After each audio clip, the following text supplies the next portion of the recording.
Let's learn about standardized coefficients. So the basic idea is we want to scale variables so we can compare coefficients. For example, let's say we're interested in which variable has the most impact on your outcome variable.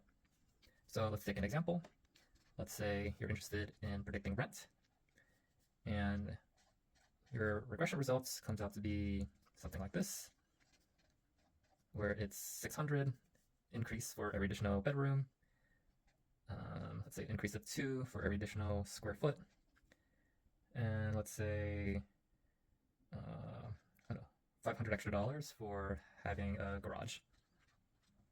So look at your coefficient sizes, 600 to 500. And you might be wondering, hey, what's the most important? Should we pick bedroom because it is the biggest one, 600? And is the least important square feet because the coefficient is only 2? Well, hold on. If you think of the numbers that's actually being inputted into these actual variables, they're very different. For example, number of bedrooms probably ranges from, say, 1 bedroom, actually maybe even 0 bedrooms for like a studio, to say, I don't know, 6 bedrooms. Whereas something like square foot, you might put something like, I don't know, 200 square feet all the way to, I don't know, 10,000 square feet. And finally, for garage, let's just say it's 0, 1, you either have garage or don't have garage. So you can't directly compare these coefficients because the values that's being inputted into each of these variables are very different. So how do we actually standardize these coefficients? So the idea of standardizing is scaling all the variables, including the outcome variable, such that they have a mean or average of 0 and a standard deviation of 1. In one method of standardizing, we call it z-score, whereas x minus the average of x divided by standard deviation of x. So, what does the standardized coefficient look like?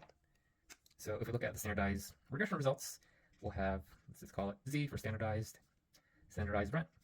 Let's say 0.02 times number of bedrooms plus, let's say 0.05 times the standardized square footage plus, let's say 0.02 for the standardized garage. So what are some statements we can actually make with the standardized results? So one statement, we can actually say the most impactful variable, let's see, most impactful variable in terms of how much impact they have on rent is square footage. 0.05 is much higher than all the others. So what does 0.05 mean?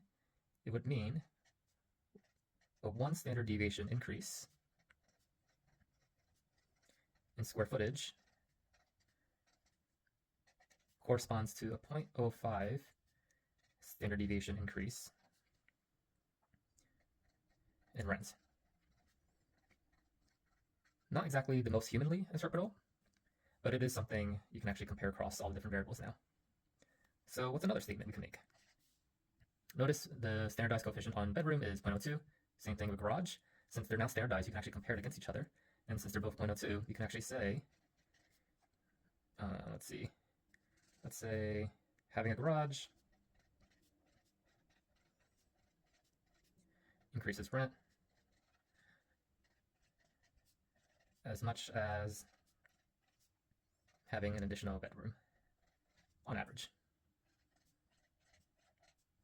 Additional bedroom. Since they're both 0.02. And yeah, that's an example of standardized coefficients.